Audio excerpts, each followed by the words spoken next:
ladies and gentlemen, and welcome to episode 121 of the Show. It's your boy, Sirseezus, and I'm back better than ever. Hope you guys had a great time. Hope you guys have been enjoying the NBA season, because the last time that we chatted, it was Terrence Whaley and I, new co-host, newly announced co-host as well, too. We discussed the preseason, the top prospect, Victor W., and much, much more as well, too. So I've been excited. The season already started. Like I said, it's week 2 now. So much has kind of transpired. Teams have played about 4 or 5 games and start to, string along some games. So I'm just excited to, talk about, the newest topics that are kind of been going on as well, too. So before we get into today's hottest topics, ladies and gentlemen, make some noise for my boy, for my co-host, Terrence Whaley. What up? What's good, y'all? How you feeling, man? I'm good. In here late night hours with you, man, trying to knock out this pod episode. So feeling good, man. I'm glad the NBA season is back. October is always cool because you got all 4 sports on. So as a sports fan, it's a great time. And I'm praying for the Lakers, but we'll get into that later. It's funny. When we record our last episode, because I'm starting to utilize TikTok a lot, and I posted the one about, I forgot what topic. I think it was about like Jamal Murray or something like that. But before we even got to Jamal Murray, we were just talking about what streaming services do we use. It's like 2 or 3 people that commented. They're like, yo, y'all about that right now. He's like, don't let the government take that joint down. Yo, man, nah, bad, because that really is, it's a blessing that we still have that. So shout out to the internet. Mm-hmm. Also, update internet. Dofu Sports. Go in the App Store, download Dofu Sports. You can watch NFL, NBA games. You click it, and they'll send you to a direct link. Sometimes they even have links through YouTube, and then I just stream it, like Chromecast it to my TV. Oh, really? So you can do that. You can do this right off the App Store. Off the App Store, dog. Oh, say less. Yeah. Hey, speaking of App Store, Barter is in the App Store. Barter is in the App Store? Yes, we here, man. Okay. We here. Y'all heard it here first, man. So yeah, really excited for that. But yeah, man, that's dope though. I'm gonna download that app because that sounds official. Mm-hmm. So we got Dofu, we got Stream East, and First Row. Oh yeah, I'm always gonna ride with the First Row, man. That's the OG in the game for me. So I'm still trying to find someone who has local channels so I can get them Clippers games as well too. So I'm gonna find that joint within a week or 2. Okay, yeah, you gotta get you a shorty with Spectrum or something like that, man. Then you can watch all the Clippers and Laker games you want. Yeah. So it's definitely blacked out, but I did invest in League Pass. Hey, good investment, my bro. Nice $100. You know what I'm saying? You can only use one device, like I said. Oh no, I didn't know that. Yeah, so one device for 100, I think 150, like 2 devices. Okay. So literally, on my main TV, I'll have NBA League Pass on, and then I'll use the other websites on my laptop. Okay. So I'll just be a nut like with that joint as well too. Not bad. So when did Barter officially launch? So Barter got in the App Store just 3 days ago, man. So not even 72 hours ago. Really just finally got those last kinks out of the way, and they finally pushed it through. So now, my main thing is just going to be marketing at this point to really the next 2 months between now and the end of the year, kind of get my marketing plan and go so I can start hitting the ground running in 2023 as far as organic marketing, but then also paid as well to help our community grow. Okay, I'm excited to be along with that journey. And if there's anything I can contribute to, you need me to help you find something online, definitely let me know for sure as well. For sure. All right, cool, man. I've just been chilling lately. I just came back from Mexico, went to a wedding. Okay. Who got very, married? very beautiful. Who got married? You met them before. You kind of had COVID last year. Yeah, okay. But you didn't come out with us afterwards for my birthday. Tough do you remember Greg and Kirsten? It's ringing a bell, but I can't. Greg had the country accent a little bit. He was making everybody at the table laugh, and Kirsten was literally to the right of him. Yeah, they both got married. Okay. In Cabo, at the gazebo at the resort. The resort was called Secret Spa. So you and your shorty, you don't have to go to that one if you go to Cabo. I highly recommend that. Okay. And if you go to Cancun, go to Grand Velas. All inclusive. Only thing you got to pay for is excursions. So we did ATV riding one day. Okay. But it was beautiful, dog. The soundscapes of the waves while they're delivering each other their vows, hearing birds chirping and stuff like that. I was like, yo, this is crazy. I'm with that. I'm gonna definitely write that down so I can tap in later, because I'm gonna definitely try to go on some all expenses paid, all inclusive. I've never taken an all inclusive before. I usually kind of just cop the Airbnb and then like go with what the flow is. But I heard all inclusive is where it's at. Yeah. I was like, damn. Now I need me and Shorty. But one thing I took away from that is I definitely want to learn Spanish. So your boy's on day 3 of Duolingo. Okay. So get that streak up. Gotta get that streak up, man. I'm gonna check back in and see where you at in week 2. See if you got 14 days. Consistency is key, right? It's just fun. Yeah. It's literally just fun. So I'm starting to like relearn some phrases and some words and all that other good stuff. So hopefully that's good. I think they say you have to put in at least 480 hours just to become somewhat fluent. So I'm like, like an hour down. So we'll see how it goes. That's some time, dog. Okay. Yeah. I think it's like chopping at the wood, right? You know what I'm saying? So and it'll get easier once you like continue to put that streak up. So you be all right. Yeah, and I got a couple, Spanish speaking friends, so hopefully they can hold me down. We can have a conversation every now and then and whatnot as well too. But let's get straight into it as well too. I love but don't love talking about this team, but they're one of the most popular teams in all of the world. And I'm talking about the Los Angeles Lakers. It's funny because I made my whole outline today, right? And the first topic is Lakers not so hot. Start off 0-3. Well, guess what, ladies and gentlemen? They are 0-4 right now. They actually in real time just lost to the Denver Nuggets. OMG. 110-99. Russell Westbrook didn't even play, which is crazy. Apparently he has a hamstring problem right now. They're trying to get him off in the trades. That's what they're trying to do. Yeah, and it was kind of a coincidence that he sat out and also Terry Rozier sat out as well too. So we'll talk about a little theory about that as well. But 0-4 start. And out of all the teams that have played, I think you guys, Orlando and Sacramento, are the only teams that haven't played. You guys are actually dead last in the Western Conference, and you're 29th in the league right now.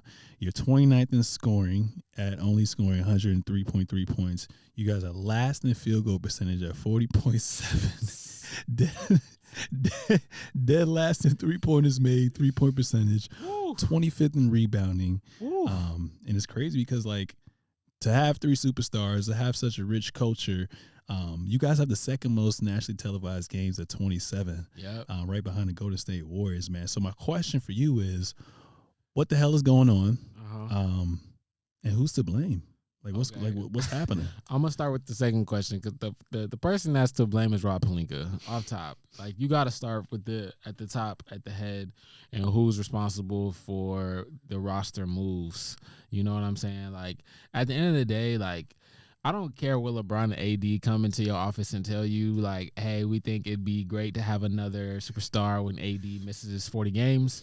You have to know from a basketball perspective that Russell Westbrook and LeBron James was never going to work out. You have to know that. So the onus is on him, from my eyes, from a fan's perspective, because you sold off another pick in that deal to move and get Russell Westbrook in order to obtain him, when you already gave up like 5 draft picks to get AD. So, like, I blame him on mortgaging our future on those two. Not even AD, because AD turned into a ring, but bubble ring.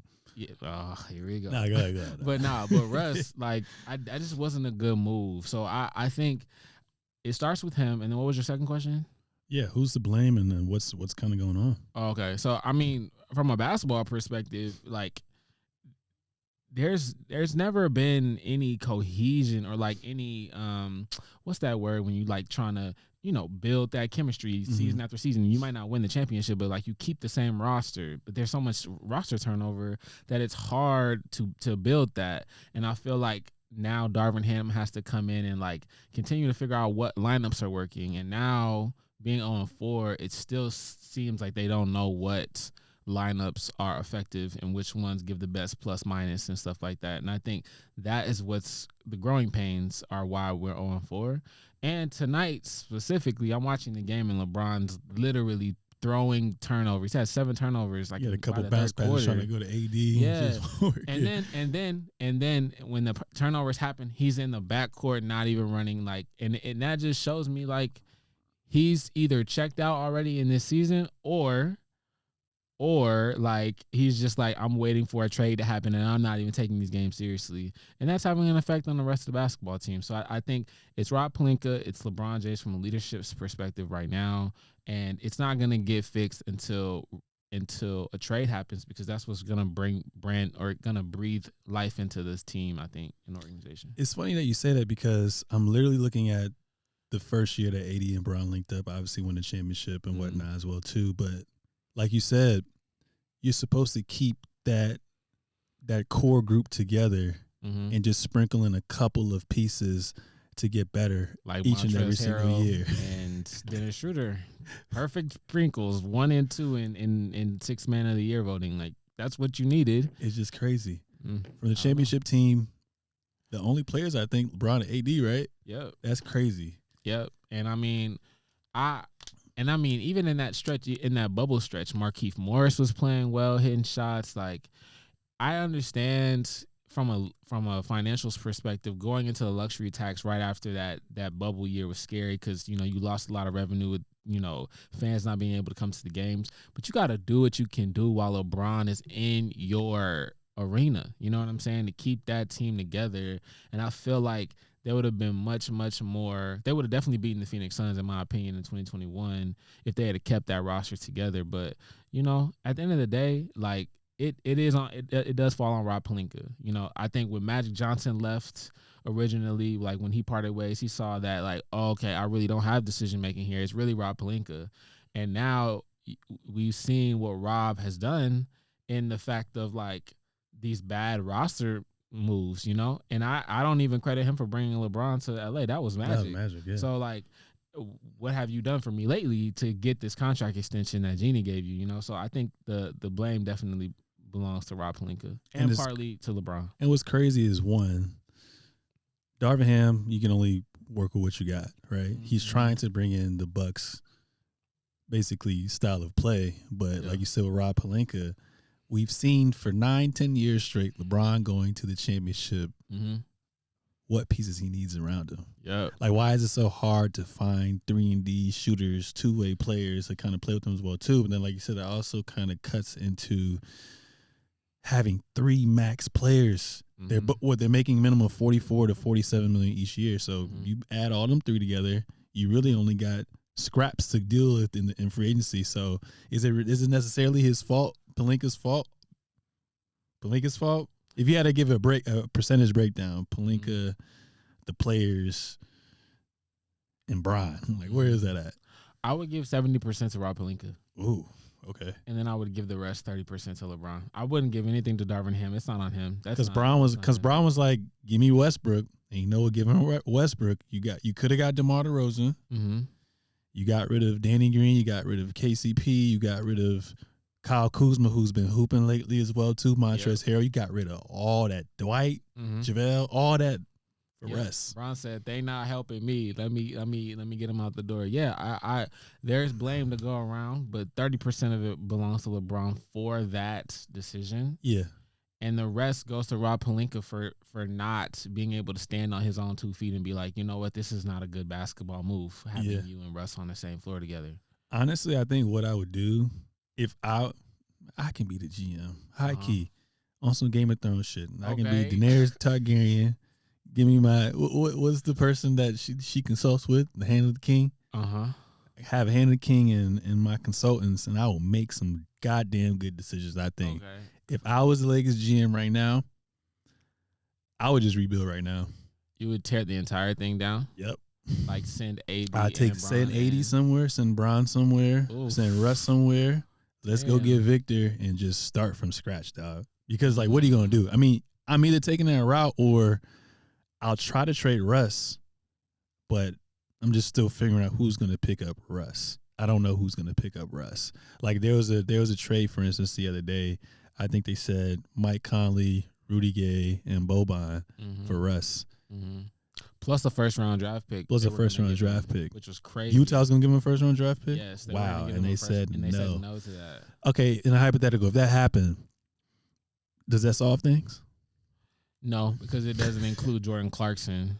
like we needed Jordan Clarkson in that deal. They could have kept Mike Conley, but I mean, I think so. I think what's happening is I think Rob Pelinka is trying to wait to see which teams are okay with tanking, because I think what he's saying is like, I'm not going to include these 2 first-round draft picks in 2027 and 2029. I know LeBron's not going to be here. We're going to suck. I need those picks.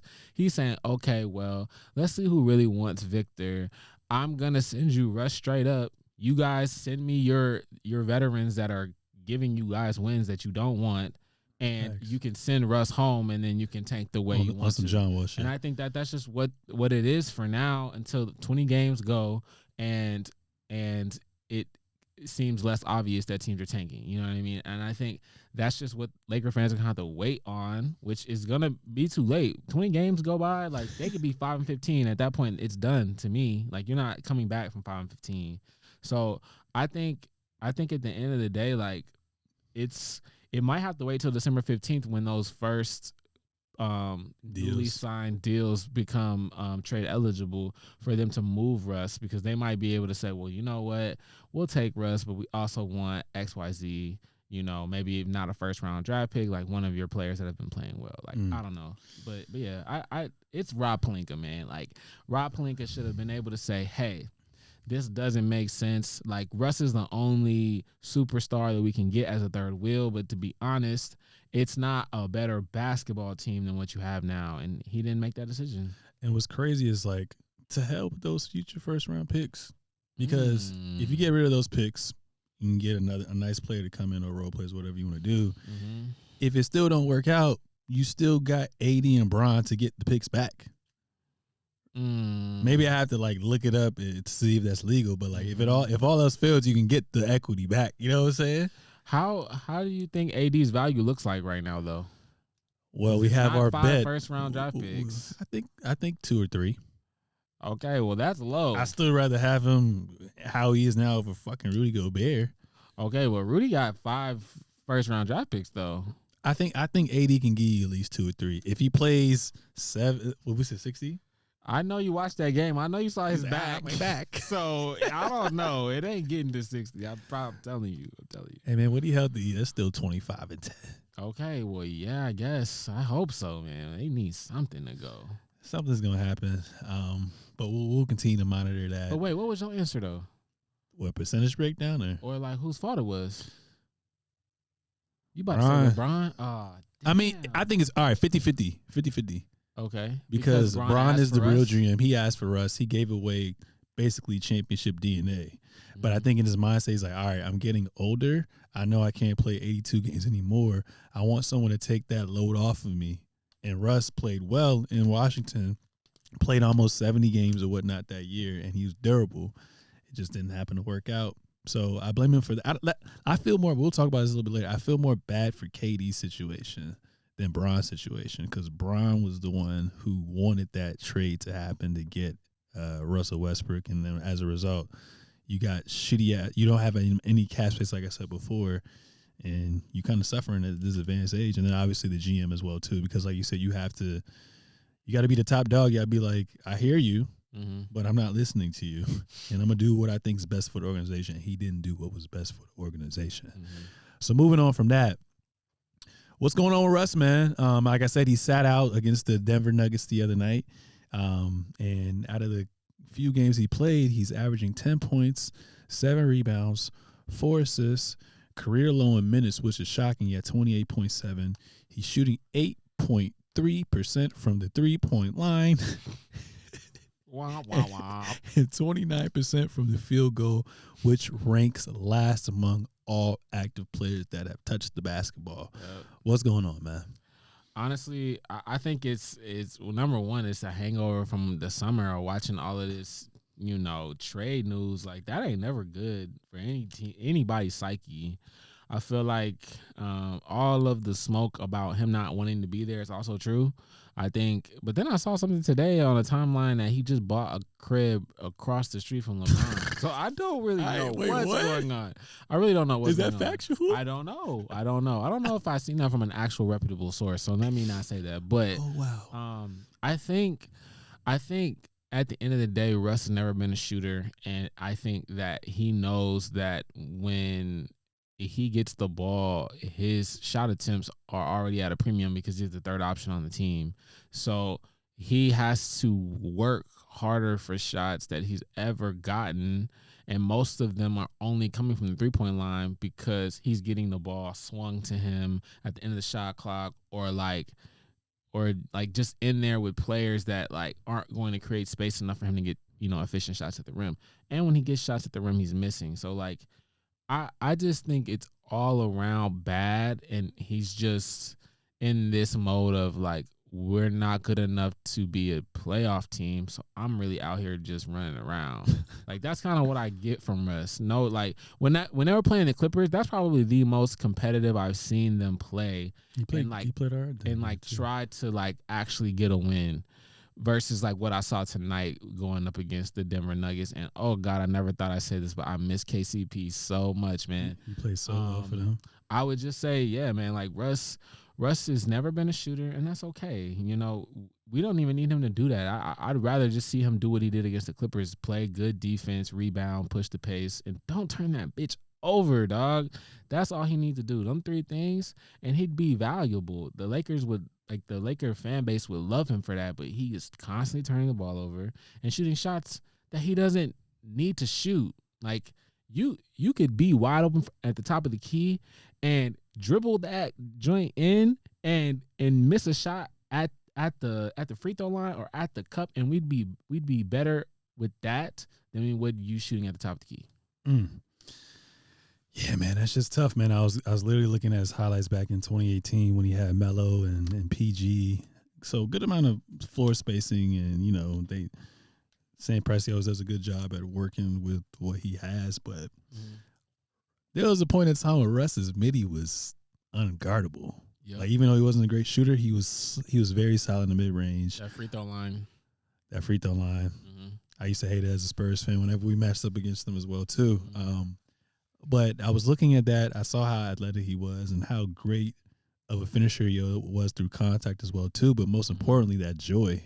And like you said, from the trade rumors and not doing well last year, it kind of bleeding into this season, just watching the game, it looks like he doesn't have that joy anymore as well too. Yeah. And that's the price that comes with playing alongside LeBron James from early on. When LeBron wins, it's all praise to LeBron. When LeBron lose, it's blamed on you. Third option. It's always that third option. It was Kevin Love before, it was Chris Bosh, then now it's Russ. Yeah. So it sucks. It sucks as well too, man. I hope he can figure it out. I don't know how he's going to figure it out. He won't. Not in the Laker jersey. No. You don't think so? No, man. The damage is done. Like, we're just done. They talking about trade suggestions every day on Bleacher Report. Every time I get a Bleacher Report notification, it's something about Russ trade ideas. I'm like, damn, they hate you. And no matter how much you try to block it out, he's always going to find a way to see that shit. Exactly. And that's hard. You going into I'm not even gonna say crypto. Staples Center, and you know that they don't want you there, man. That's tough to hoop, dog. Like, I understand it. Yeah, it's mental too. Yeah, that's just crazy. Like, I just don't understand like how from your early years, how every year you gradually got worse as a shooter. Your athleticism is what goes away. Your IQ gets bigger, and your shot's supposed to be more fluid. And I'm seeing people like Ja Morant or like even Jason Kidd from back in the day, or Giannis right now, even what's his name that's shooting right now, the center Andre Drummond shooting threes. I'm just like, what's going on, dog? Like, I think it's mental. Yeah, I mean, that and that love of the game really will take the ferociousness out of your game, man. Like, what Russ is, the epitome of Russ is like, when he dunked on Rudy Gobert last year, like that energy, and he don't have that right now. So, yeah, you think he's gonna come off the bench for the Lakers, but when it's all said and done? I mean, I don't know, man, because Austin Reeves didn't look all that great tonight either, playing, and starting lineup. But I just think at some point they'll have to make a decision so that Austin can get comfortable in the starting lineup, and I think he has a better basketball IQ than Russ and shoots it better. And I think that's why he needs to play in the starting unit. And then you give Russ the 6-man, off the bench minutes, and just be okay with that. Like, try something, because you tried last year all being started lined up together and it didn't work. But it's crazy. It's like, even if you have him as a 6-man and he has that freedom to play his style, there's no shooters around him. Yeah, I mean, that's true. We only really have one bona fide shooter on the roster, and his name's Matt Ryan, and I think he went to like a D2 school. So, I mean, I don't really know what they're gonna do about the shooting thing. I read something the other day. I think that they're trying to go get Mo Harkless on some 3-and-D, but I think he shoots sub 40 from the 3-point line. So there's just not a lot out there for them to go and get. But with Russ coming off the bench and not having LeBron adjacent minutes, he can at least know that, like, him and AD could play that 2-man game, or be able to not think like, oh, I got to pass to LeBron, or like just go out there and hoop ferociously the way you were trying to do. But you can't do that when they're trying to trade you. So it's hard. Tough. My next topic for you, obviously we've seen players in the past, am I saying it right? Blackballed? Yeah, blackballed in the past. Melo, even John Wall to an extent as well too. J.R. Smith now. J.R. Smith as well too. That's my next question for you is, could this be the last year we see Russ in the league? I think it depends on how he handles this situation right here, man. I think he performs so poorly in post-game interviews. Like, no accountability, and it's just like Ben Simmons. But like, if you want another contract, like, you got to understand, and I know he understands this, but you are always auditioning for your next team, even when you're on the team that you're on, especially in a contract year. So for him, like, I think it would be great, just like how Melo was in Houston. I think that might have been the first time he came off the bench. I'm not sure. Okay, that was the first time where NBA GMs were like, oh, okay, so he will accept a role off the bench. And then that opened up other opportunities for him, right? I think it's gotta be like that for Russ. Like, if Russ was like, you know what, I'm gonna take the bench role right now, see how it goes, and then GMs will be like, oh, okay, maybe he is trying to do what's best for the team. But right now, the way it's looking, like, if I were an NBA GM, I wouldn't want him on my team. So, like, I would lean more towards not necessarily blackballed, because blackballed assumes that you kind of, you did something, maybe not with a negative connotation, but just like that nobody really wants parts of you. People know Russ is still talented enough to hoop in the league, just like John Wall's got his opportunity. But, like, he needs to be able to accept the role and do the team thing, just like D Wade did when he got older, like Carmelo just did, these past 2 years. He's got to be able to be willing to accept that. And I think Darvin Ham is about to test and experiment to see if he'll be able to do it. And if not, I don't think he'll be playing much longer. Yeah, because I'm thinking now it's like, he better do it now, because if it goes the John Wall route, and first and foremost, John Wall wanted to play. He didn't even care about coming off the bench at a certain point in time. But they were just like, nah, we just going to pay you to stay home, just like how they did Al Horford. But if that happens to him and he gets traded this year, I don't think he's going to be willing to accept coming off the bench at all. So this is his last time starting. And I'm just looking at teams right now. Every team damn near has a point guard, dog. Let's just go down the list. Bucks got Drew. You got the backcourt in the Cleveland with Garland and Donovan Mitchell. Brunson's already in New York. Boston got Marcus Smart and Malcolm Brogdon. Atlanta Hawks, you already know that backcourt. Raptors got one. I mean, maybe possibly Chicago, because Lonzo Ball looks like damaged goods. Maybe he goes back to the Wizards. But other than that, I mean, maybe Miami possibly. Other than that, I just don't know, out of the teams that we kind of listed, where he would be a good fit. But more importantly, what assets would be coming back to the Los Angeles Lakers. I'm not sure. Yeah, I think the two deals that look the best right now is the Charlotte and Utah deals. I think Was it Terry Rozier Terry for him Rozier. straight up? Well, I thought it was Terry Rozier and Gordon Hayward and something. Yeah, MJ for would him. do that. I mean, if you're trying to tank, yeah. I think if they take the shy glizzy route, let LaMelo play like 30 games and then have an undisclosed injury. Yeah. Even with the pieces out there with Rozier and with Hayward, I think they can still be a trash team. Yeah, that's true. That's true. And I mean, Utah's like 4-1 right now. I know that's not what they're trying to do. So, I mean, at some point they're gonna have to make a decision.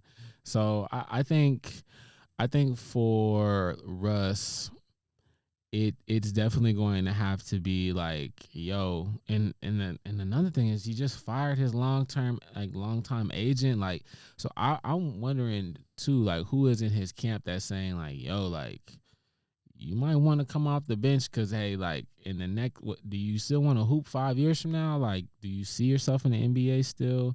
Because I think at some point, like, it will have to become a reality for him, and it just, I don't know if he's willing to accept it, like you said.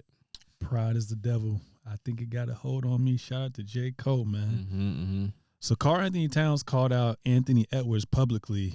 Crazy. They ended up beating the Spurs the other night, but a few nights before that, they got smacked by the Spurs. What the are we doing, San Antonio? We supposed to be tanking. Pop, relax. Yo. Stop being like Bill Belichick, dog. Come on, man. Trying to win with nobody on the roster. It's crazy. What? It's crazy. It's crazy. So they took a huge L, and apparently Anthony Edwards, I think it was a back-to-back that got smacked. He said, there's just no one to be bad on back-to-backs throughout my 3 years I've been in the league. And every time I have a back-to-back, I do bad in the second game. I got to figure out whatever the strategy is. I've got to get that together. Soundbite from there. Obviously, Cat comes back on. I don't know if he's trying to be a leader. I don't know what he is.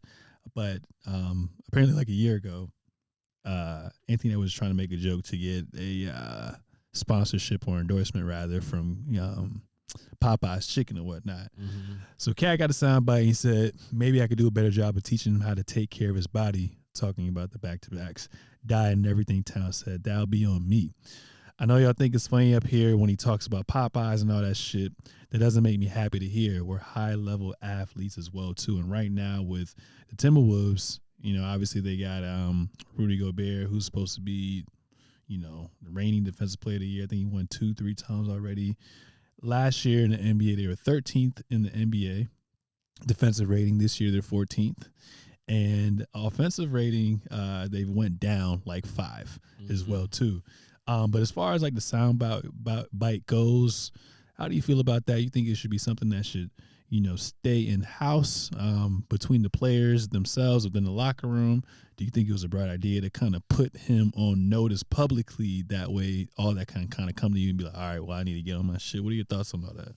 I think it should have stayed in the locker room for sure. I think, and I also don't know if Carl's the right person to be saying this, but hey, I don't know. I think, like, I don't know if Carl or Ant are the leader of the Timberwolves. Like, I think it was pretty obvious last year that Pat was the leader. So I don't really know like why Carl thinks like, and again, it's like that also is leadership. It's like, you know, to put that moment out into you know, the media for them to be able to dissect that and then ask questions about that later. It's like, man, you should have just kept that to yourself and, you know, talk to Ann about that on some, like, you know, just pull them off to the side in practice and be like, yo, like let's see how we can, you know, do better with our body so that way we can get to the second round and third round and shit like that. But I don't know. It was the wrong move to me from a leader of your team and organization. Yeah, I would never let anything leave in house as well too, unless I have a ulterior motive behind it as well too. So like you said, I don't view him as a leader. I mean, he hasn't done anything. Honestly, when you think about it, it was Coach Tibbs who was a leader. It was Jimmy Butler and Derrick Rose that one time. Yep. Because Wiggins was a leader after that. And obviously, you can tell there's no leader. I mean, they kind of had veterans with Rudy. Yeah, but I don't know what they're trying to do. Obviously, they're trying to give the keys to Anthony Edwards, but I'm just trying to figure out, like, outside of D'Lo, him, Rudy. Like, who was the other veteran that you can kind of lean on? And that was Pat Bev. So that's going to be kind of interesting as well too. So I think they'll still obviously they'll be a playoff team, but there's nothing that makes like I'm not scared of them at all as I was last year. I think they'll still be a team that either gets bounced in the first round or if not the play-in. And I'm still kind of confused on like Rudy at the 5 and Cat at the 4. Cat got to guard forwards. I know you saw some shit on Twitter. I was lost at the 5 first round picks for Rudy in the first place. Like I was like, whoa, because again, like I watch Rudy all the time in the playoffs, and I watch point guards like just eat him alive. And I'm like, whoa, what is he doing on the floor sometimes? Like, so I don't know. I don't know what they're trying to do. The whole Twin Tower thing, like that to me doesn't work when you're trying to score points. Just like you said, like their 14th, you said an efficiency on the offensive end. Like, I think that they should have went with, Carl at the 5, but I guess, they're trying to preserve him. And is Naz Reid still on the team? I can actually check for you. I think Naz Reid is still on the Timberwolves, and he is playing really well. I think I seen him. Yeah, he's playing. He was hooping against the Lakers when I saw him, and everybody gets off against the Lakers. But he had a pretty good playoffs last year, and I'm like, you should continue to try to elevate him and try to get him in that starting lineup with Carl, and that to me is a more like playoff looking lineup. But hey. I think Rudy, he provides, obviously defense and a great regular season player, but from a playoffs perspective and just going at matchups all the time, down the floor and mismatches and stuff, I don't know if I see that working out for them. Yeah, we're gonna see. I agree with you. Carl, man, yeah. He also, like AD, does not take the next step to like become dominant when they have these uber like bodies. You don't think AD was dominant though? Do I not think AD? You don't think dominant? He was like taking those steps, or? Oh no, he was, but I'm saying like it's stagnant now. Like to me, just like Ben Simmons, Karl Anthony Towns is, to me, other than the 3-point shot that he has come along in, and like obviously like being in a 3-point contest was dope. Like that's to me is the only thing I've seen in his game improve since he's been in the league. I agree with you with that. So like. I need more from these Karl Anthony Towns, these Ben Simmons, these Anthony Davises. Like I need them to like look within themselves and be like, yo, like I could be a monster every time I'm down the floor, and it just doesn't seem Karl like wants that. Yeah, and I've always thought in the league as well too, like it's a guard/forward driven league, so it's very hard because most big men got to get the ball in their hands. Yeah. So it's very hard to initiate the offense and do all that other stuff as well too. So I've always thought it's been hard, but I do agree with you. I haven't seen any incremental improvements or that next leap where I'm like, all right, like you are the centerpiece. You are going to get us from point A to point wherever as well too. So that's pretty interesting that you brought that up. Like Joel, like every time I'm down, or like when Joel's playing Anthony Davis, like he's going at him every possession. And I'm like, that's what I want to see from Anthony Davis. You even saw Joker anomaly though. Yeah, tonight he was cooking him. Like I'm 33, just like, 10, damn. 7 or something like that. Yeah, it's too easy for him, man. Will the real Ben Simmons please stand up? Where are you going? Like back in the day when you were in elementary school, middle school, they had the chocolate, the chocolate milk, I think the strawberry milk, and then the normal white milk, and on the side it had the missing person. Where is Ben Simmons at right now, dog? For the regular season so far, he's averaging 5 points, 6 rebounds, 7 assists. He's averaging 5 fouls, and he's shooting 43% from the free throw line and committing 4 turnovers as well too. Sounds like him to me. What's going on, man? Like, at least give me rookie Ben Simmons, but I want to hear from you, from Terrence the Great. What is going on with Ben Simmons, man? He don't even look like he want to play basketball right now, man. Like he not even like.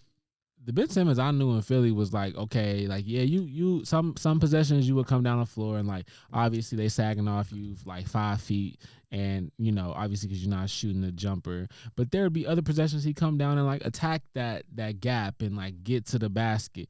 He didn't do that all tonight. Like while I was watching him, you know, against Milwaukee, like Bobby Portis is guarding you, dog, like with 2 feet in the paint, and it's just like, try to attack him, you know, like try to get some points. Like I seen on Twitter, like a bunch of people like making jokes about how they trying to take all of the unders on the parlay bets that they have of Ben Simmons. Like it's a bunch of like, will Ben Simmons score over or under 9 points, and everybody's taking the under. Like obviously, I like that is so funny because it's like you know you're gonna hit that one. So I think I need to start betting. Not bad. Yeah, you got to get in there. But Ben, like, I don't know, man. Like, it might just be like there might just be some dudes in the league that just like I'm here to collect my check. I'm cool with being in the league. Like he is in that class of the same players that look the exact same way they did when they came out in the draft and are just bigger, stronger, and have more experience, but their games have not evolved. And when I look at him and I look at his stat line, I'm like, yep, that makes sense. That makes sense because that looks like a player that doesn't work on his game in the summer. And if he does, he's playing against players that he is better than, not training with, you know, the peers of like Jason Tatum and like Jaylen Brown, Devin Booker, yeah, like Giannis, all them, yeah. that peer, that class of like players. I never see him working out with them or like going at them, you know, in summer like what pro-am games and like, and I'm just like, well, where is he? Like, does he works out with like his trainer and like, I don't know, you know, because there was all those videos in the summer when people was ragging on him about not taking that layup or whatever. And he was taking jump shots, pull up jump shots in this like gym or whatever with his trainer. And I'm like, you get on a basketball floor and you don't do those things. So it's weird. You think it's mental? Yeah, it's mental. But I think it's also just like this it's like this cowardness like of like you teased the NBA world because a lot of people when he came out thought he was the next Bron, exactly. His rookie year, dog. I think he averaged like 16, 8, and 8. Mm-hmm. Summer league, obviously had a crazy summer league. He broke his foot, came back looking like a monster, dog. A monster, especially that stretch when Joel Embiid got hurt. So he's just surrounded by shooters. Like you said, he was attacking the rim, or he would draw the double team and kick that joint out. Mm-hmm. Looking like one of the best defensive players. Freight train. Mm-hmm. Wasn't always the best free throw shooter, but wasn't afraid to shoot the free throw. Mm-hmm. And when I looked at him his rookie year and I looked at Giannis, at that point in time, if you'd have told me Giannis would be better than him by 1,000,000%, I'd be like, no, he wouldn't. But that mentality is a real thing, dog. Yeah, Giannis want to rip your heart out every possession, man. And he was ripping his heart out all night. Yeah, man. I mean, I seen a play like he went right at Ben Simmons and his chest scored on him and did the little, you know, the you too small for me, and it's just like, and then you go out on the other end, and this is how you can tell certain players is just built different. When that happens, certain players, you get mad and you gonna go attack him, and no, it's like he tried and he stopped. I remember that play as well too. And then just watching the game, like you making it hard for KD and Kyrie already. Yep. If you telling me KD and Kyrie getting you almost 30 and now y'all still losing, it's crazy. Yep. All the games that they lost, if he was just Ben Simmons, we're asking him to be Ben Simmons of old when you should be at your prime right now, your peak right now. Mm-hmm. It's just crazy. Like I would see a lot of possessions where the team would miss a shot, he get the rebound, or he has a chance to just push the ball up the court, and then once he gets towards like the free throw line extended, he would just pass it out. Mm-hmm. He wouldn't even look at the basket. Mm-hmm. It's just crazy. Like he's probably gonna get an award this year for being the best screener. He ain't even doing that right. He getting like 2-3 moving screens each game as well too. But like you said, looking at him, he looks like he's disinterested. He's looking like he actually cares about the outside noise, and that's affecting him, I feel like, right now. I might give him the benefit of the doubt because back injuries, as well as your ACLs, those are tough to kind of come from. You got surgery on it. We saw what happened with MPJ and whatnot as well, too. Maybe that's something where he's not wanting to attack, but, like, when I see the clear matchup, whether it's one-on-one in the half-court set or whether it's through transition, I'm just like, yo, you should be bullying. Just off getting points in the paint. He should get 14 points alone off of points in the paint, dog. Yeah. Fuck missing the free throw. Just do the shit. And I mean, it's so stagnant to their offense when you have a player who has their defender with 2 feet in the paint, and like you're essentially playing 4-on-5. Like, and it's not even like, we all know Ben Simmons has a great basketball IQ, but like I'm looking at him and he's like trying to initiate the offense, and he like the basketball goes over here, and his whole body is east-west, not north-south.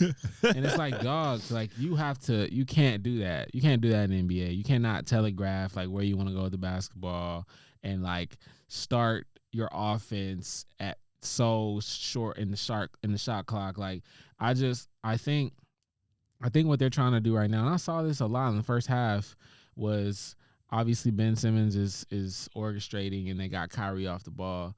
I think they got to go away from that.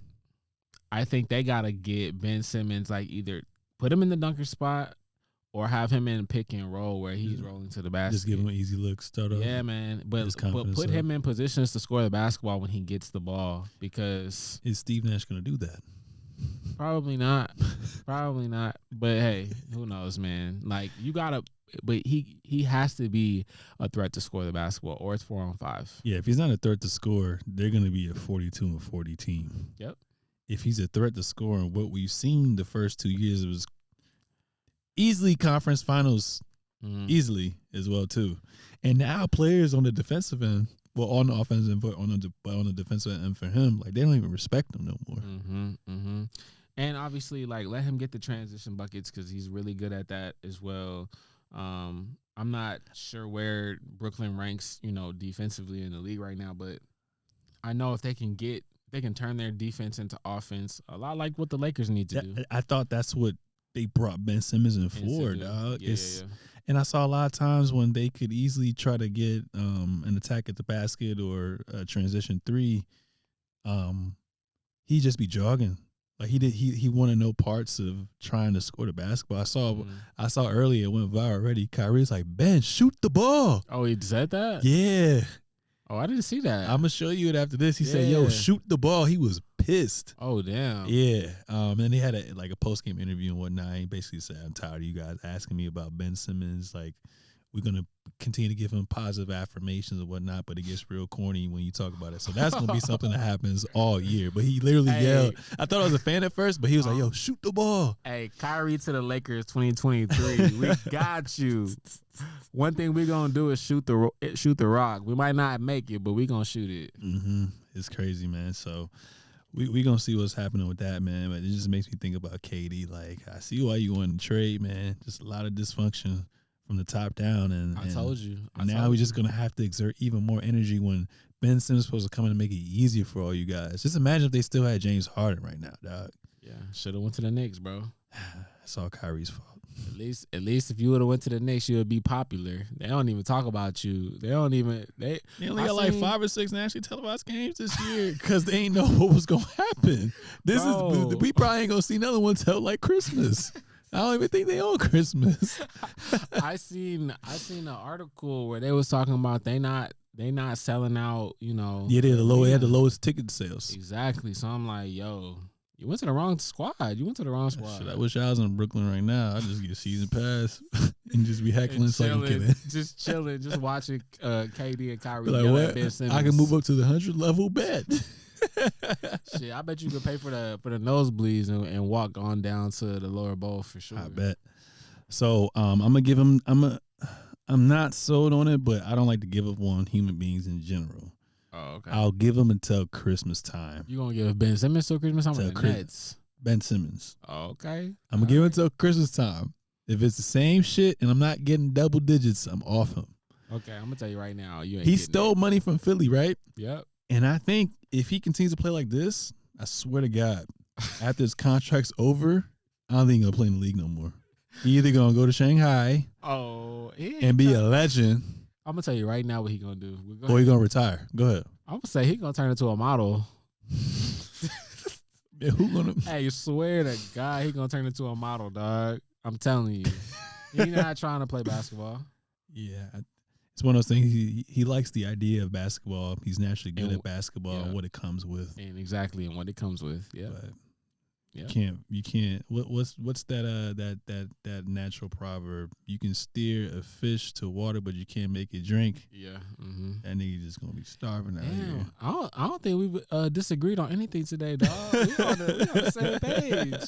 It's crazy, man. It's crazy. It's been crazy this year in general with like players and teams in tandem just scoring so much. This year, there's 10 players averaging over 30 a game, and 40 players averaging a minimum of 20 points. And overall in the league, 147 players in double digits as well, too. Why do you think there's such an improvement in scoring, right now in the regular season? I know it's only been a couple games, but what do you think that's attributed to? Well, I lean on what Kevin Durant said on the Old Man and the Three podcast with JJ Redick. I just think it's spacing, man. Like it's much easier for you to score when you're playing in a 5-out offense than it is when there's two bigs in the paint or even one big in the paint. And I think with everybody trying to space the floor, post Warriors dynasty. We might not even be in the post dynasty. We might still be in it, but everybody's trying to shoot, so everybody's outside of the paint. And you already know the NBA is pro freedom of movement, so I just think it's a lot harder. Plus, again, you've got the best scorers in the league also get to the foul line as well. Like most of them probably that are averaging 30 probably shoot over 10 attempts at the free throw line. So that right there is your 10 points a game. So I think it's a mix of free throw shooting and a mix of the spacing itself and everybody being able to shoot at least 1 through 5 in your starting lineup. Yeah, I agree with that too. And I also think that teams just aren't on a string yet, and they're still trying to, figure out the chemistry. Obviously, you see the teams that have kind of been intact together, the ones that are kind of thriving right now as well too. And I feel like, kind of like even with football, offense usually gets ahead, and defense is what kind of picks up as well too. And obviously, they're getting accustomed to the style of play because a lot of these top tier teams or top tier players haven't really been playing in the preseason, and a lot of them nowadays, I mean, they run games and whatnot, but I've heard from a lot of players like, I haven't even played 5-on-5 since the season ended well too. So I think it's a combination of all those things as well too. And even with the inflated stats, like as teams start to get used to everything and start to game plan and see these teams multiple times, I feel like we're definitely going to see a lot of these points and players go down and the teams go down and everyone kind of settle in as well too. But it's been fun to watch. But I definitely agree with you. Like, it's just kind of crazy to see how clogged everything was in the early 2000s. And like you said, now because of the Warriors, well, Phoenix was actually the first iteration with that with Steve Nash, but how everyone's kind of modeled their game after the Warriors, or you can say like Phoenix when you have everyone spread out. Even when you go play pickup basketball, don't nobody be in the paint no more, dog. Everybody's stopping at that 3-point line, man. And I think it's a beautiful game to watch. Like, I'm not gonna lie, like it's like it's so scary when I go to watch the playoff games, because it's like, damn, like this shit's so hard to defend. Like you really gotta be able to defend 1 through 5, and even the 5s can put the ball on the floor and get to the basket from the 3-point line. So it's just so much pressure on the defenses now. But every team has an incredible scorer, so you gotta then game plan against them, but then also be able to have good team defense. And it usually seems like every year there's only a few elite defenses. So even in the playoffs, when coaches are allowed or able to focus on one team, those teams are still gonna get off because everybody can score, in the league. So yeah. I think it's good for the league. Great for television ratings, people watching the game. And I'm also glad, that, and this is something from the Netflix documentary about the Redeem team. I still need to watch all that. Oh damn, you ain't tapped in yet? I think I started before I left from Mexico, and Okay. I fell asleep right when Kobe was just talking about Pau Gasol. I'm gonna go right at him or something like that. Got you. Okay, well, yeah. I mean, there's a little stint in it where they talk about how, obviously, like when they lost in 2004, when it was like LeBron, Tim Duncan, and Allen Iverson, like that the world has caught up to them. You know what I mean? Like as far as like the Luka Doncic's, but even before Luka, like the Manu Ginobili's, the Dirk Nowitzki's. Like it's great that the amount of prospects that are coming into the league is so rich now that even if you're picking in the second round, you're still getting a good, formidable player, and the amount of talent in the league has risen. So I mean, it's crazy. Even look at the top tier players right now, like top 5. 3 of them in the top 5, if you want to argue, are foreign players. Exactly. Yeah. Luka, Joker, Greek Freak, Embiid. Yeah. Yep. That's kind of crazy, as well too. But what I always say is, all this scoring looks good and whatnot. But like you said, defense wins championship. And till this day, I'm going with a guy who is either a freak of nature like a Giannis or is a 3-level scorer. I'm always going with that in the playoff time. Okay. So Utah is out to you. We mentioned it earlier where you kind of, just kind of talked about it, but we didn't go in depth with it. But I thought that Utah was one of the teams. Danny Ainge was the mastermind at trying to tank as well too. Right now they're currently 4-1. That put them second in the Western Conference. And if we kind of expand that for the entire league, they're the 3rd best team in the NBA, man. I mean, what do you think is attributing to their success? Because they're supposed to be in the Victor sweepstakes too. Yeah. I think that they thought that they would have gotten rid of the competitive players on their roster by now. I have not seen them play though, so I really don't know what is attributing to their wins. But I would just, especially since they got rid of their coach from last year, but Schneider, Schneider. And I think it's kind of like what you said. The beginning of the year, there's always this period where you might get teams that are playing better than that they're supposed to, or that they're playing above their weight, essentially, before the veterans finally start to kind of come up and like really become the cream of the crop of the standings. Yeah. But I do think it's in Utah's best interest to tank. I think that they know that. Maybe not to get in the Victor sweepstakes because there's only so many teams that can really get into that. But I think that all of the draft picks that he accumulated in the deals, I think they almost have not as many as Oklahoma City has acquired, but like they're like second to them in the amount that they have. I think it's just in his best interest. He just knows that they're not trying to contend this year. So yeah, I think the new coach is just a stone cold killer. I think he's kind of like the Miami Dolphins route where they had that black coach. He wants to win. Oh, okay. But there's going to come a point in time that they're going to have that conversation and be like, all right, well, this is the sample size we had. Let's start lowering minutes. Let's start doing this and this and that. So I think that's what's going to happen. 1.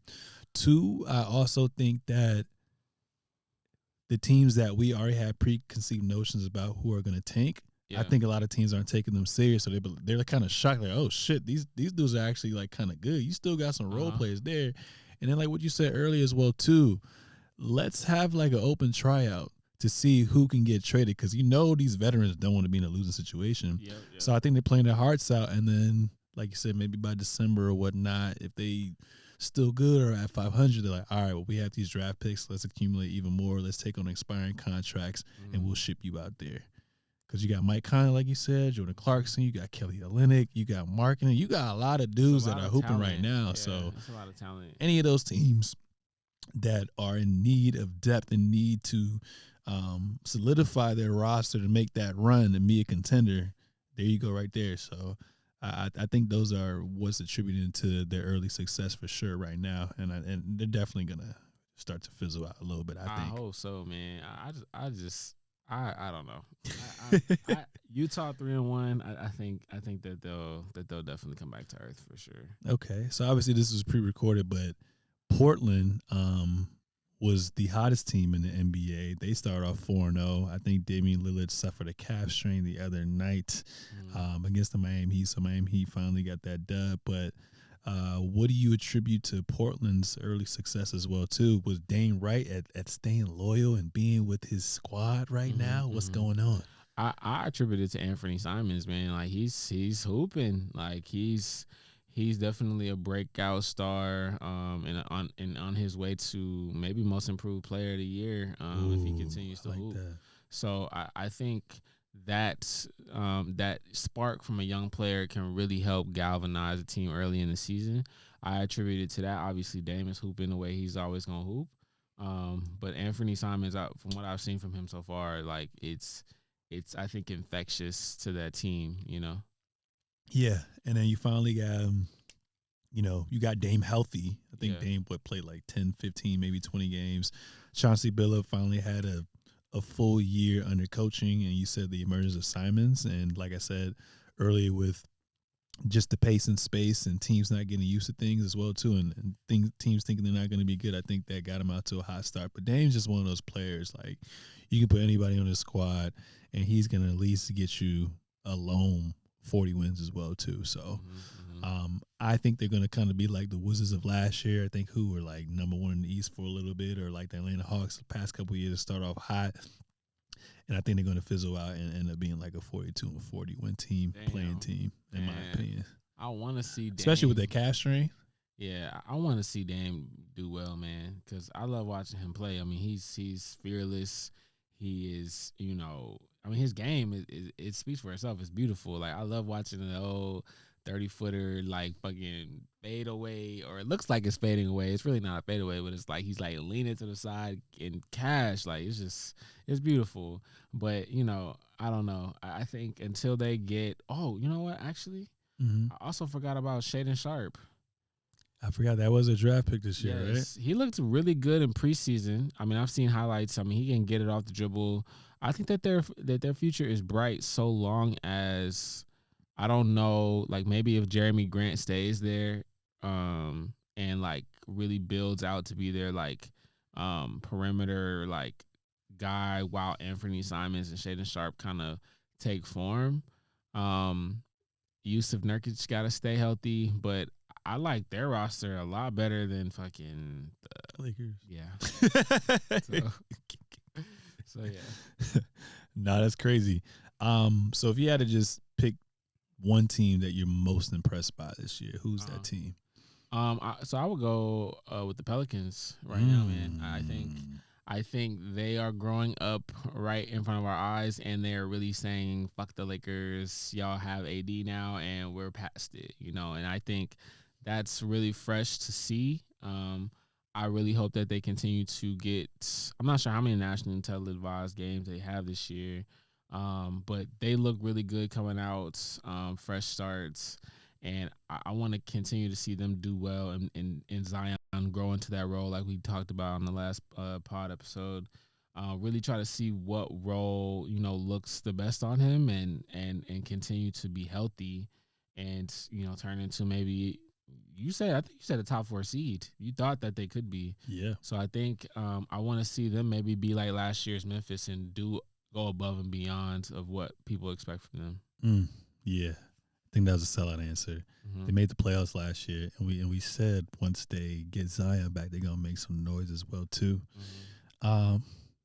I kind of changed my answer last minute. I ain't gonna lie to you. I'm gonna go to New York Knicks, man. What? Yeah, they've been impressing me with that Jalen Brunson and Cam acquisition, too. and Cam. Cam has been hooping. And Finally, bro. I know you one of the people that weren't sold on RJ Barrett as well too, but he's putting a little bit of work, and I see a little bit of improvements from Julius Randle as well too. I'm liking it. Okay. But it looks like Coach Tibbs is just letting them play free. And Coach Tibbs is like that JV coach or that varsity coach who you got to play JV before going straight to varsity. He's always relying on his vets, and he's finally letting the young players play, but they're very, very fun to watch. So if you haven't checked them out already, definitely check them out. I think they're going to be a playing team, but they're definitely gonna make the playoffs this year, and I think they can definitely give a team a run for their money. They're not gonna get out the first round, but they'll definitely take a team 6 or 7 games. So okay, I only saw them on Against the Memphis? opener, against Memphis. And Cam, hit that shot to kind of send it to overtime. But I thought, from what I saw, I mean, just from that first game, that they have that. It's really important through an 82 game season that you like each other, like that you play for each other, but that you also like each other. I also get that vibe from the Wizards. I think Kyle Kuzma just put out a quote, and he was just like, we like each other, and that lets me know that when they got rid of Montrezl Harrell and somebody else, I think. that there's team cancers that you get rid of and you get better. Russell Westbrook, but anyway, we're gonna see. You want some water, dog? I got you water already. We're gonna see, but I hope it works out for the Wizards, and I also hope it works out for who was we just talking about? The Knicks. Yeah, the Knicks as well. Yeah. I hope it works out for both those. Okay, cool. So if we had to give, I know it's early, if we had to give power rankings, who would be the top 5? I'm gonna go first. Okay. First, I'm gonna go Boston, reigning Eastern Conference champions. Even though they lost Ime Udoka, it seems like the new coach that kind of, stepped into everything. He's basically running the same thing, and since these players have been together, it looks like they're on a revenge tour right now. That's 1. 2, Portland for overachieving and beating some pretty damn good teams along the way. Dame time, everyone, hasn't been talking about him enough as well, too, but he's a top 2, top 3 point guard. I mean, it's kind of hard because it's like, do you put James Harden 1? I mean, as a point guard, do you put Luka as a point guard? I know James used to play the 2, now he's a 1. But you can argue Dame Lillard's a top 3 point guard right now. 3, Memphis. Josh has been on a tear. And to have Dylan Brooks in and out the lineup and not to have Jaren Jackson for the foreseeable future and still put on a show and get those dubs, I got to put him at 3. 4, Pelicans. I know Zion just went out. They're being cautious with his hip. They're also, I think, what's his name? Brandon Ingram's had like a concussion. He's in a concussion protocol. But while they're all together, they looked, like you said, dangerous as well, too. And to see them get that W over the Mavs the other night with just CJ, and CJ shot like 5 of 20, just lets you know the depth that they have, the trust that they have in one another, and like you said, how they like each other and what their coach is kind of doing, just having them hooping. And then 5, we saw tonight, Giannis Antetokounmpo, no Chris Middleton. It's just a beast amongst men. No one's stopping him right now. Like, I really got to go back in time and look at, like, Bron at his peak in Cleveland before his second stint and then his 4 years in Miami. I know he was a freight train, but I don't think I saw power like this. Maybe it's just been so long and I'm older now, but I've never seen a dude this powerful. But those are my top 5 picks for power rankings right now. You can comment on what I just said, or you can go straight into your power rankings. Well, who would they be? I think you got Milwaukee a little low because I got them number 1. I feel like since they still undefeated and because they're winning so well without Chris Middleton, like, to me they are still tough. Obviously, just came off a win tonight from Brooklyn. That they look extremely good. They're a veteran team, and they have the best player in the NBA. I'm gonna give it to them until they show me something that they're not. I feel like they can obviously get better with Chris Middleton coming back into the fold. But I like them at number 1 right now. Number 2, I have Boston. I like the addition of oh God, why am I blanking on, bro? Malcolm Brogdon? Yeah, of Malcolm Brogdon. I got you, dog. But I did think he was gonna start though. I knew they wanted him off the bench, and that kind of took me by surprise. But I do think that their team still has the cohesion from last year. I think it's gonna take some time not having Ime Udoka, but they still look good on the television screen when I watch them. I think they have the best chemistry with the mix of talent to me, to get them this high on the power ranking. Let me ask you this before you get into your last 3 picks. If Boston, hypothetically speaking, gets back to the conference finals, Actually, the finals. Do you get rid of Ime Udoka? No. You keep him and let him come back. Mm-hmm. I don't think. I don't even think that should have been in the news, in my opinion. Yeah. So I don't think that a man should lose his job for that. Don't be fucking. Unless you're the president of the United States, then you can get impeached. But other than that, I don't think you should lose your job for that. Yeah, I think so too. Okay, so 1 you got Milwaukee, 2 you got Boston. Who you got after that? Third, I like what I'm seeing from Portland right now because they're playing with the energy that you need to start off the season. So I have to have them in the top 5. Really hate that Dame went down on the calf strain today. You obviously want to see your leader continue to be healthy. So we'll see what the news is. And that's interesting that you say that because I think, like you said, if the Lakers, hypothetically speaking, go like 5-20, then the season's pretty much over. Mm-hmm. But a team like Portland, who is off to a hot start, if they go on a hot start, they can afford to lose a couple games as well too, and still be in playoff contention. So, right. Like you said, with that Dame injury, I want to see how things kind of pan out. Mm-hmm. Players are gonna have to step up, but it's an interesting thought as well. And it's a great time for Shaedon Sharpe and Anthony Simons to see what they can do, without him as well. So 1 you got Milwaukee, 2 you got Boston, 3 you got Portland. Yep. And then 4 I got Memphis. They came out the gate strong too. John Morant had a great, opening 2 games really, scoring 40+ points. So I think for now, again, the one thing that I see that is missing right now is Jaren Jackson. I'm not sure if he's come back off injury yet. So I want to see like them at full health and full strength. I think that I keep saying this, but I know I'm afraid to say it, but they're my dark horse pick out the West this year, bro. They could possibly win a chip this year, dog. Yeah, so I think the way they're looking right now and the way Ja looks, I think if he can withstand, because what scared me was like, okay, they put those first 2 games together, looked amazing, and then they got blown out by Dallas. Like back to back. I need to be able to see them like, okay, you're gonna put the pedal to the metal, these 2 games, but like give yourself the time and like energy to be able to stretch it out and be able to sustain it.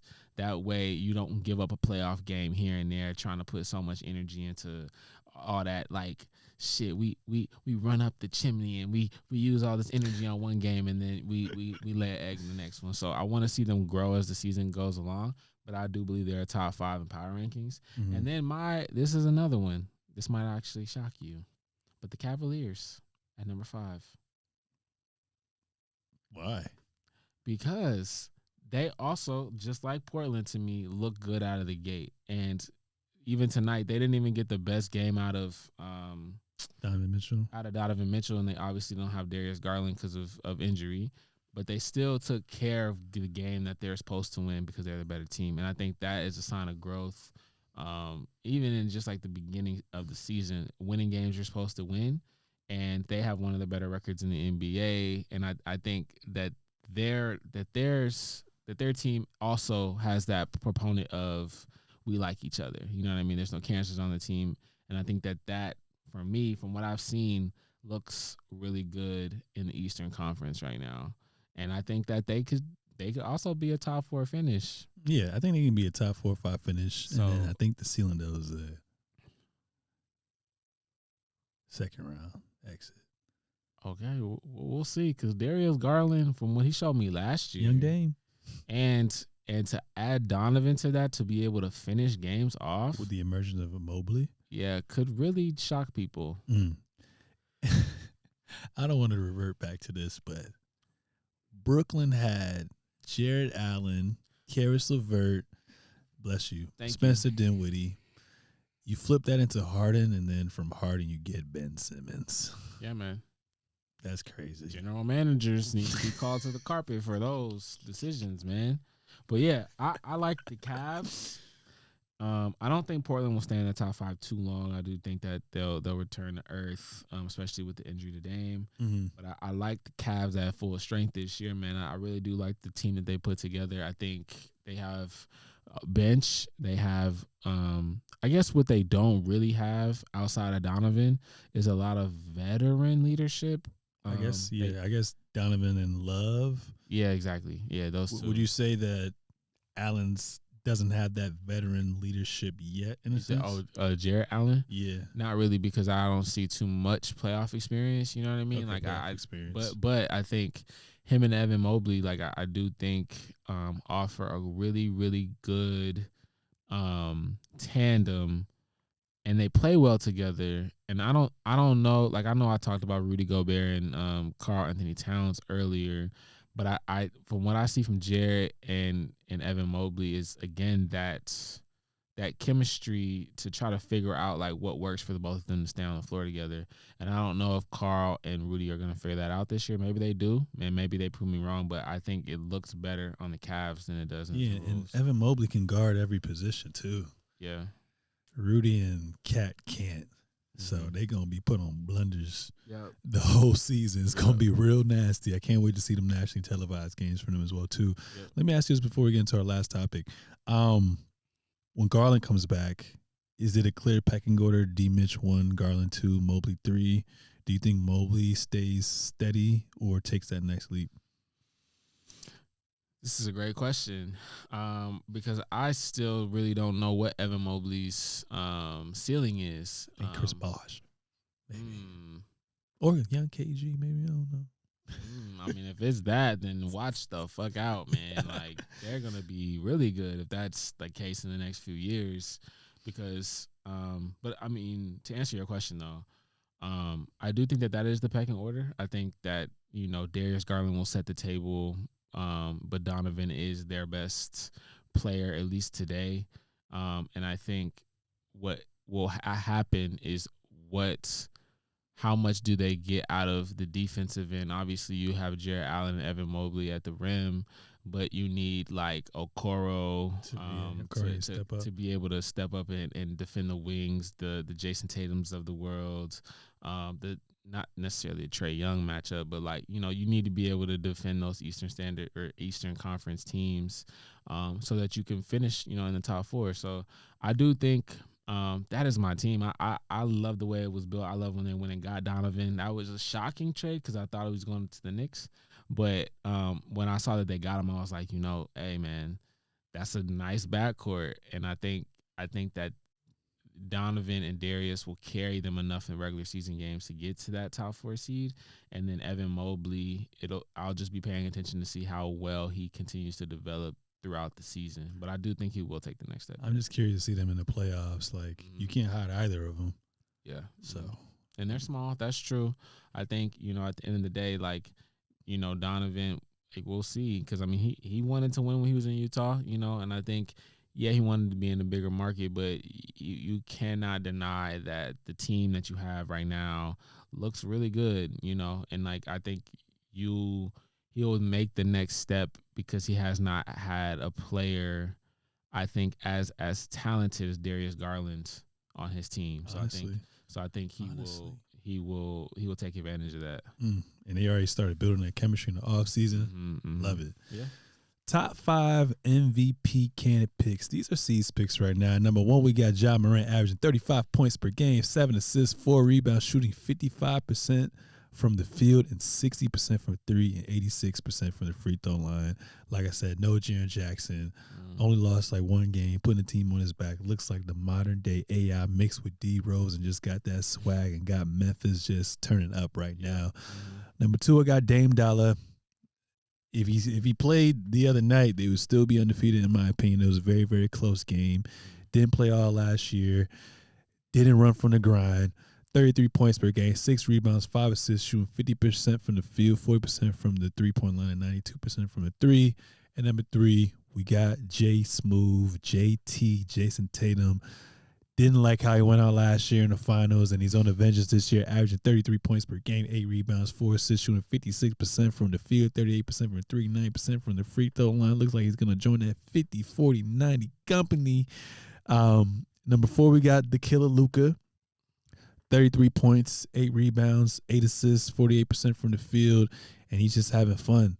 And number 5, shockingly enough, James Harden, even though they're only 1-4, 1-5 right now, He got his groove back. He's looking like James Harden of old, got much stronger, slimmed down, and looked like his quickness is back as well, too. He's averaging 27 points per game, 8.5 rebounds, 10 assists, shooting a career 49% from the field, 38% from three, and 96% from the free throw line. Terrence Whaley, who are your top 5 MVP picks? For sure. Well, I mean, thank you for delivering those numbers. We actually have pretty much the same top 5 outside of James Harden. Okay. Just in different order. But I think the only two that matter to me right now, and what I think is going to happen is Ja Morant and Luka Doncic. I think those will be the two at the top. They are obviously, like, when you're watching the game, like, they are the most talented player on the floor, and they're also the most valuable player on the floor. And I think it'll come down to a lot of, like, what the MVP voters love to see is the record between whose team finishes with the best record. And I think that's going to be Memphis, you know. And I think the way Ja is playing right now, he plays so electrifying. He's a fan favorite, and, like, when you're watching him on national televised games, like, he's like Allen Iverson. He's, like, so, like, you know, entertaining. Yeah, and I think that will feed into his narrative and ultimately get him the vote. Jason Tatum, and that's the thing about Jason Tatum. Like, for me, just recently from this past year where we kind of got to see him in that playmaker role, where, like, he would get 2 feet in the paint, like, get doubled and then swing it out to the corner. Like, those are great plays, and, like, he's now expanding his game for the first time that I've seen. But I don't think that it will amount to more than what Ja will do, you know. That's why, like, JT's numbers will always be there, always be good. But I think those two players, Luka and Ja, are going to be head and shoulders over all the other 3 that we just named, you know. So I think Ja is my pick, ultimately, to get it. Yeah. I want Luka to get it, though, because Luka's that's my guy. Like, I actually, I really do fuck with Luka. Like, he's Clippers like, kryptonite, even though he ain't win yet. Yeah, and he's the Phoenix Suns kryptonite. Like, other than that, obviously they just lost. What you say in the playoffs? Everybody want to act tough when they Yes, bro. And I love when he do that move where, like, he go to the basket and then, like, he fakes and then turns around. He's about to shoot a fucking post fadeaway and then fakes again and steps in. It's smooth, man. I'll be like, yo, he be getting y'all with that every time. But yeah, you know, I think those are the two, and I think Ja will ultimately get it. Okay. I'm shocked you didn't put Giannis in there.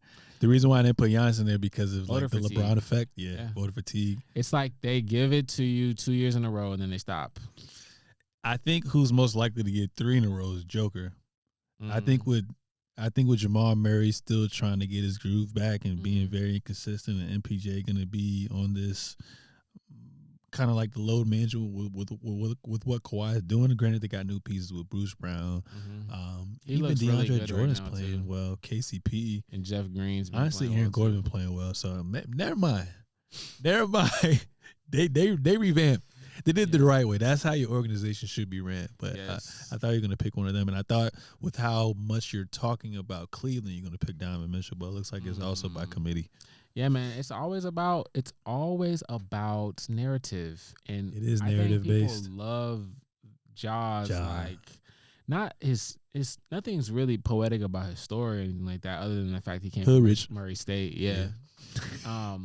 But, like, you're the number 2 pick. Like, we expect you to be this good, but it's the character that surrounds the story that I think gravitates the fans and the voters.